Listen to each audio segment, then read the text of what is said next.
Hello കൂട്ടുകാരെ, എല്ലാവർക്കും സുഖമല്ലേ? അപ്പോഴിന്ന് ഒരു കപ്പ് സോയ ചങ്ക്സും പിന്നെ 2-3 മുട്ടയും വെച്ച് ഉണ്ടാക്കാൻ പറ്റുന്ന നല്ല ടേസ്റ്റി ആയിട്ടുള്ള റെസിപ്പിയാണ് കാണിക്കുന്നത്. രാവിലെ ബ്രേക്ക്ഫാസ്റ്റ് ആയിട്ടോ ഡിന്നറായിട്ടോ ഒക്കെ കഴിക്കാം. പിന്നെ ഡയറ്റ് ചെയ്യുന്നവർക്ക് ഒരുപാട് ഉപകാരപ്രദമാകുന്നൊരു റെസിപ്പിയാണ് കേട്ടോ. അപ്പോൾ എങ്ങനെ ഉണ്ടാക്കുന്നതെന്ന് കാണാം. അതിനു മുന്നേ ചാനൽ ഇതുവരെ സബ്സ്ക്രൈബ് ചെയ്യാതെ ആരെങ്കിലും കാണുന്നുണ്ടെങ്കിൽ പ്ലീസ് ഒന്ന് സബ്സ്ക്രൈബ് ചെയ്ത് സപ്പോർട്ടോടെ ചെയ്തേക്കണേ. അപ്പോൾ ഇത് ഉണ്ടാക്കാൻ വേണ്ടി ആദ്യം ഞാൻ കുറച്ച് വെള്ളം ഒന്ന് അടുപ്പത്തേക്ക് വെച്ചിട്ടുണ്ട്. സോയ ഒന്ന് വേവിച്ചെടുക്കാനാണ്.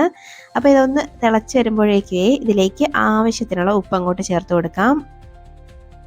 ഇനി ഇതിലേക്ക് ഞാൻ 1 കപ്പോളം സോയ ചങ്ക്സ് എടുത്തിട്ടുണ്ട്. അതൊന്ന് ചേർത്ത് കൊടുക്കാം. അത്യാവശ്യം വലിയതാണ് കേട്ടോ ഞാൻ എടുത്തത്.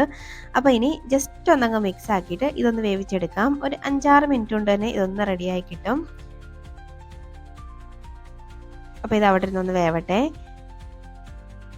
ഇപ്പോൾ ദാണ്ട് ഒരു 5-6 മിനിറ്റ് ഒക്കെ കഴിഞ്ഞിട്ടുണ്ട്. സോയ ചങ്ക്സ് ഒക്കെ നന്നായിട്ട് വെന്ത് വന്നിട്ടുണ്ട്. അതൊക്കെ നന്നായിട്ടൊന്നങ്ങ് വീർത്ത് വന്നിട്ടുണ്ട്. അപ്പോൾ ഈ പരുവൊക്കെ ആകുമ്പോഴേക്കും നമുക്കിത് അടുപ്പത്തുനിന്ന് അതങ്ങ് ഊറ്റി മാറ്റി വെക്കാം. ഇപ്പോൾ ദാണ്ട ഞാൻ എല്ലാം ഒന്ന് വെള്ളത്തിൽ ഇതിനകത്ത് നല്ല രീതിയിൽ ഇത് വെള്ളം പിടിച്ചിട്ടുണ്ടാവും. അപ്പം ഇത് നന്നായിട്ട് അത് ഇങ്ങനെ എടുത്ത് നന്നായിട്ട് നമുക്ക് പിഴിഞ്ഞ് കളയണം. ഈ സ്റ്റെപ്പ് ഉറപ്പായിട്ടും ചെയ്തേക്കണം കേട്ടോ. അപ്പോൾ ഇത് നന്നായിട്ട് അതിനകത്ത് വെള്ളം എല്ലാം ഒന്ന് പിഴിഞ്ഞ് അങ്ങോട്ട് എടുത്ത് മാറ്റി വെക്കാം. അതുപോലെ ഞാൻ എല്ലാം ഇതുപോലെ ഒന്ന് ചെയ്ത് കൊണ്ടുവരാവേ. അപ്പോൾ നന്നായിട്ട് ഒന്നങ്ങ് പിഴിഞ്ഞെടുത്തിട്ടുണ്ട് ഞാൻ. ഞാൻ എല്ലാം അതുപോലെ വെള്ളമൊക്കെ ഒന്ന് പിഴിഞ്ഞെടുത്ത് കൊണ്ടുവന്നിട്ടുണ്ട്. ഇനി ഇത് നമുക്കൊരു മിക്സിയുടെ ജാറിലോട്ട് ഇട്ട് കൊടുക്കാം. ജസ്റ്റ് നമുക്കൊന്ന് ക്രഷ് ആക്കി എടുക്കണം. തീരെ ചെറിയ സോയൊക്കെ ആണെങ്കിൽ അങ്ങനെ തന്നെ ഉണ്ടാക്കാം കേട്ടോ. അല്ലെങ്കിൽ ഇത് അത്യാവശ്യം വലുതായതുകൊണ്ടാണ് പിന്നെ ഇങ്ങനെ ക്രഷ് ചെയ്തിട്ട് ഉണ്ടാക്കുമ്പോൾ ഒരു പ്രത്യേക ടേസ്റ്റുമാണ് കേട്ടോ. അപ്പോൾ അത് നിങ്ങളുടെ ഇഷ്ടമാണ് കേട്ടോ. ഇപ്പോൾ പൾസ് മോഡിലിട്ട് ഒരു 2-3 വട്ടം ഇങ്ങനെ ഒന്ന് അടിക്കുമ്പോഴേക്കും ഇങ്ങനെ ഒന്ന് ഫ്രഷ് ആയിട്ട് കിട്ടും. ഈ പരുവത്തിന് ഒന്ന് എടുത്തിട്ടുണ്ട് ഞാൻ. ഇനി ഇത് നമുക്ക് അങ്ങോട്ട് മാറ്റി വെക്കാം. ഇനി നമുക്കിത് ബുർജി ഉണ്ടാക്കാനായിട്ട് തുടങ്ങാം. അപ്പോൾ ഒരു പാൻ ഒന്ന് അടുപ്പത്തേക്ക് വെച്ചിട്ട് അതിലേക്ക് ഞാൻ കുറച്ച് ബട്ടർ ഇട്ട് കൊടുക്കുന്നുണ്ട്. അപ്പോൾ നിങ്ങളുടെ കയ്യിൽ ബട്ടർ ഇല്ലെങ്കിൽ ഓയിൽ ചേർത്താലും മതി. അപ്പം ഈ ബട്ടർ ഒന്ന് അങ്ങ് മെൽറ്റാക്കി എടുക്കാം. ബട്ടറിലൊക്കെ ഉണ്ടാക്കുമ്പോഴേക്കും പ്രത്യേക ഒരു ടേസ്റ്റ് ആണ് കേട്ടോ. നമ്മൾ ഈ ഡയറ്റ് ചെയ്യുന്നവർക്കും പിന്നെ നല്ല ഹെൽത്തി ആയിട്ടൊക്കെ ഭക്ഷണം കഴിക്കണം എന്നുള്ളവർക്കൊക്കെ കഴിക്കാൻ പറ്റിയ നല്ല ടേസ്റ്റി ആയിട്ടുള്ള റെസിപ്പിയാണ്. ഇതൊന്നും അല്ലെങ്കിലും പെട്ടെന്ന് ഒരു ബ്രേക്ക്ഫാസ്റ്റോ ഡിന്നറോ ഒക്കെ ഉണ്ടാക്കണമെങ്കിൽ എളുപ്പമാണ്, നല്ല ടേസ്റ്റുമാണ് കേട്ടോ, നല്ല ഹെൽത്തിയാണ്. അപ്പോൾ ബട്ടർ ഒന്ന് മെൽറ്റായി വന്നപ്പോഴേക്കും ഒരു 3-4 വെളുത്തുള്ളി അല്ലി എടുത്തുനിന്ന് അരിഞ്ഞ് ചേർത്ത് കൊടുക്കുന്നുണ്ട്. ഇത് നന്നായിട്ട് ആ ബട്ടറിലിട്ടൊന്നങ്ങ് മൂപ്പിച്ചെടുക്കാം. ഇപ്പോൾ ദാണ്ട ഒന്ന് മൂത്ത് വന്നിട്ടുണ്ട്. ഇനി ഇതിലേക്ക് ഒരു കുഞ്ഞി സവാള ഒന്ന് ചെറുതായിട്ട് അരിഞ്ഞ് ചേർത്ത് കൊടുക്കുന്നുണ്ട്. ഇതും നന്നായിട്ട് ഒന്നങ്ങ് വഴറ്റിയെടുക്കാം. ഒരുപാട് നിറം ഒന്നും മാറ്റേണ്ട, ജസ്റ്റ് ഒന്നങ്ങ് വെന്ത് വന്നാൽ മതി. ജസ്റ്റ് ഒന്നങ്ങ് വഴറ്റി കൊടുത്താൽ മതി. ഒരു മിനിറ്റൊക്കെ ഒന്ന് വഴറ്റിയെടുത്താൽ മതിയാവേ. ഇപ്പോൾ ദാണ്ട സവാളയും ഒന്നങ്ങ് റെഡി ആയിട്ട് വന്നിട്ടുണ്ട്. ഇനി ഇതിലേക്ക് ഞാനൊരു കുഞ്ഞി തക്കാളിയും കൂടെ ചേർത്ത് കൊടുക്കുന്നുണ്ട്. ഒരെണ്ണം എടുത്തിട്ടുണ്ട്. അപ്പം അതും കൂടെ ചേർത്ത് കൊടുക്കാം. ഇനി കുറച്ച് ക്യാപ്സിക്കം ഉള്ളത് കൊണ്ട് ഞാൻ ചേർക്കുകയാണ്. അപ്പോൾ ഇല്ലെങ്കിൽ ഒഴിവാക്കാം കേട്ടോ. പച്ചമുളകൊക്കെ വേണമെങ്കിൽ ചേർത്ത് കൊടുക്കുക ഈ സമയത്ത് കേട്ടോ. ഞാനിതിലേക്ക് പച്ചമുളകൊന്നും ചേർക്കുന്നില്ല. എൻ്റെ മോൻ ഇത് ഭയങ്കര ഇഷ്ടമാണ്, അവൻ കഴിക്കുന്നതുകൊണ്ട് പച്ചമുളക് ചേർത്തിട്ടില്ല കേട്ടോ. അപ്പോൾ ഇതാണ്ട് നന്നായിട്ട് ഒന്നങ്ങ് മിക്സാക്കി എടുക്കാം. ജസ്റ്റ് ഒന്നങ്ങ് വെന്ത് വന്നാൽ മതി. ഒരുപാട് നേരം ഒന്നും ഇട്ട് വഴറ്റിയെടുക്കേണ്ട ആവശ്യമില്ല.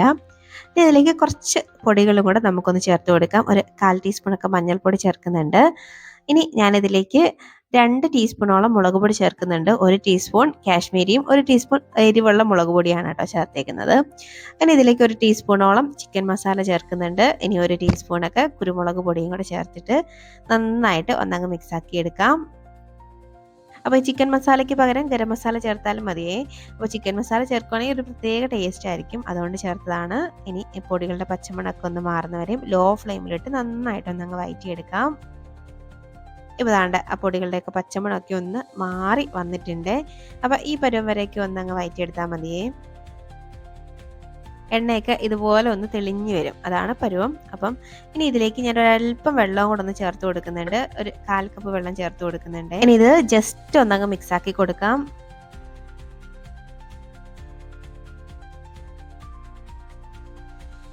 കണ്ടപ്പോൾ ഞാനൊന്ന് മിക്സ് ആക്കിയിട്ടുണ്ട്. ഇനി ഇതിലേക്ക് നമുക്ക് കുറച്ച് ഉപ്പും കൂടെ ചേർത്ത് കൊടുക്കാം. ഈ മസാലയ്ക്ക് വേണ്ടിയിട്ട് മാത്രമുള്ള ഉപ്പാണ് ചേർക്കുന്നത്. സോയയിൽ നമ്മൾ ഓൾറെഡി ഉപ്പ് ചേർത്തതാണ്. അപ്പോൾ ഉപ്പ് ചേർത്തിട്ട് വീണ്ടും ഒന്നും കൂടെ ഒന്നങ്ങ് മിക്സ് ആക്കിയിട്ട് ഇത് നന്നായിട്ടൊന്നങ്ങ് തിളപ്പിച്ചെടുക്കണം. ഇത് ഇങ്ങനെ കുറച്ച് വെള്ളം ഒഴിക്കുമ്പോഴേക്കും ഈ മസാല കുറച്ച് നല്ല മോയ്സ്ചറായിട്ട് ഇരിക്കും. പിന്നെ വേറൊരു കാര്യം എന്ന് വെച്ച് കഴിഞ്ഞാൽ ഈ മസാല വേവാനുണ്ടെങ്കിൽ, അതായത് പൊടികളുടെ പച്ചമണം മാറാനുണ്ടെങ്കിൽ ഇനി കുറച്ച് വെള്ളത്തിലൊന്ന് വേവിക്കുമ്പോഴേക്കും സെറ്റ് ആവും കേട്ടോ. നല്ലൊരു ടേസ്റ്റ് ആയിരിക്കും. ഇനി ഇതിലേക്ക് നമുക്ക് ഈ സോയ അങ്ങോട്ട് ഇട്ട് കൊടുക്കാം. നമ്മൾ പൊടിച്ച് വെച്ചേക്കുന്ന സോയ ഉണ്ടല്ലോ, അതും കൂടെ ചേർത്ത് കൊടുത്തിട്ട് കുറച്ച് കറിവേപ്പിലയും കൂടെ ഞാൻ ചേർത്ത് കൊടുക്കുന്നുണ്ട്. നിങ്ങളുടെ കയ്യിൽ മല്ലിയിലയൊക്കെ ഉണ്ടെങ്കിൽ ചേർത്ത് കൊടുക്കാം കേട്ടോ. ഇനി ഇത് നന്നായിട്ട് മസാലയായിട്ട് അങ്ങോട്ട് യോജിപ്പിച്ച് മിക്സ് ആക്കി എടുക്കാം.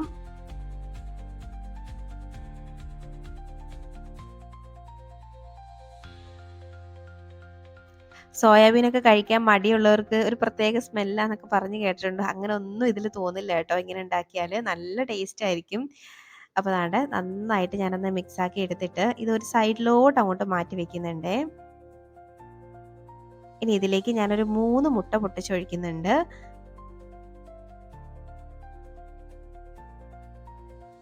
ഇനി ഇതിലേക്ക് ആവശ്യത്തിനുള്ള ഉപ്പ് കുറച്ച് അങ്ങോട്ട് കൈവച്ച് കയ്യിലിങ്ങനെ നുള്ളി അതിലേക്കൊന്ന് വിതറി ഇട്ട് കൊടുക്കാം. മുട്ടയ്ക്ക് വേണ്ടിയിട്ട് മാത്രമുള്ള ഉപ്പേ. ഇനി ഇത് ജസ്റ്റ് ഒന്നങ്ങ് മിക്സ് ആക്കി കൊടുക്കാം.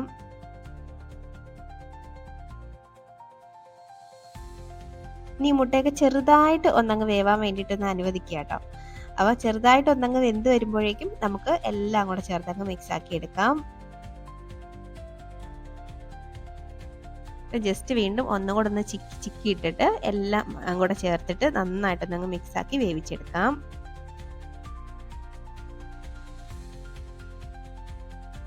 അപ്പോൾ നിങ്ങളുടെ കയ്യിൽ നോൺ സ്റ്റിക്കിൻ്റെ പാൻ അല്ലെങ്കിൽ കുറച്ച് എണ്ണ ഒഴിക്കണം കേട്ടോ ഈ മുട്ട ചേർക്കുന്നതിന് മുന്നേ ആയിട്ട്.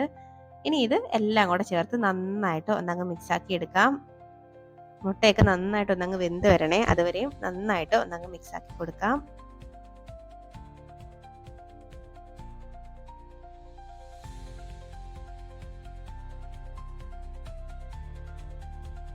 ഇപ്പോൾ ദാണ്ട മുട്ടയൊക്കെ നല്ല അടിപൊളിയായിട്ട് വെന്ത് സെറ്റായിട്ട് വന്നിട്ടുണ്ട് കേട്ടോ. ഭയങ്കര ടേസ്റ്റി ആയിട്ടുള്ള ഒരു ഐറ്റമാണ്. ഞാൻ വെറുതെ പറയുന്നതല്ല, നിങ്ങൾ ഒരു വട്ടമെങ്കിലും ഉണ്ടാക്കി നോക്കിയാൽ വീണ്ടും വീണ്ടും നിങ്ങളിത് ഉണ്ടാക്കും കേട്ടോ. വളരെ സിമ്പിളാണ് ഉണ്ടാക്കിയെടുക്കാൻ, ഭയങ്കര ടേസ്റ്റുമാണ്. ഇനി ഇപ്പോൾ ഇതാണ്ട് നമ്മുടെ സോയ എഗ് ബുർജി ഇവിടെ റെഡി ആയിട്ടുണ്ട്. അപ്പോൾ ഇത്രയൊക്കെ ഒന്ന് വഴറ്റിയെടുത്തിട്ട് ഇനി ഫൈനലി ഇതിലേക്ക് കുറച്ച് നാരങ്ങാ നീരും കൂടെ ചേർത്ത് കൊടുത്തു കഴിഞ്ഞാൽ പൊളിയായിട്ടോ. നാരങ്ങാ നീരും കൂടെ ചേർത്തിട്ട് ജസ്റ്റ് ഒന്നും കൂടെ അങ്ങ് മിക്സ് ആക്കി കഴിഞ്ഞാൽ നമ്മൾ ടേസ്റ്റി ആയിട്ടുള്ള സോയ എഗ് ബുർജി റെഡി ആയി വരും. അപ്പോഴിതാണ്ട് അടിപൊളിയാണ്, നല്ല ടേസ്റ്റാണ്. അപ്പോൾ നിങ്ങൾ ട്രൈ ആക്കിയിട്ടില്ലെങ്കിൽ ഉറപ്പായിട്ടും ട്രൈ ആക്കേണ്ട ഐറ്റമാണ്. എന്തായാലും ഇഷ്ടമാവും കേട്ടോ. അപ്പോൾ ഇനിയൊരു റെസിപ്പിയുമായിട്ട് വീട്ടിൽ കാണാം. അതുവരേക്കും ബൈ. പിന്നെ വീഡിയോ ഇഷ്ടമായ ലൈക്ക് ചെയ്യാനും മറക്കരുത് കേട്ടോ. അപ്പം ഈ ഒരു റെസിപ്പിയുമായിട്ട് വീണ്ടും